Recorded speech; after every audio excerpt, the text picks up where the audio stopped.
সূরা আল ফাতিহা, জীবনের শুরু হোক আল্লাহর নামে। কুরআনের প্রথম সূরা, সূরা আল ফাতিহা। জানেন কি, এই সূরার প্রতিটি শব্দ আমাদের জীবনকে আলোকিত করতে পারে? আসুন, আজ আমরা এই সূরার অর্থ ও তাৎপর্য জেনে নেই। সূরা আল ফাতিহা মক্কায় অবতীর্ণ হয়েছে।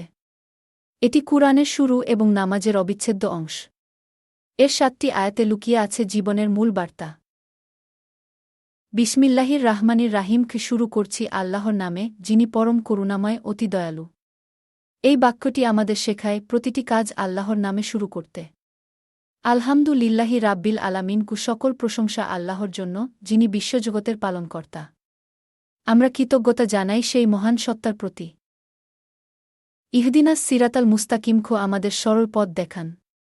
আমরা আল্লাহর কাছে সঠিক পথের দিশা চাই।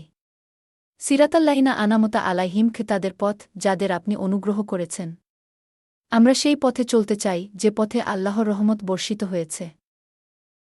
সূরা আল ফাতিহা শুধু একটি সূরা নয়, এটি আমাদের জীবনের পথপ্রদর্শক। প্রতিদিন নামাজে এই সূরা পাঠের মাধ্যমে আমরা আল্লাহর কাছে সঠিক পথে চলার শক্তি ও সাহস পাই। আজ থেকে সূরা আল ফাতিহার অর্থ বুঝে নিয়মিত পাঠ করুন। আপনার জীবনকে আলোকিত করুন কুরআনের আলোয়। লাইক, কমেন্ট ও শেয়ার করে অন্যদেরও জানার সুযোগ করে দিন। ইসলামিক জ্ঞান প্রচারে আমাদের সাথে থাকুন।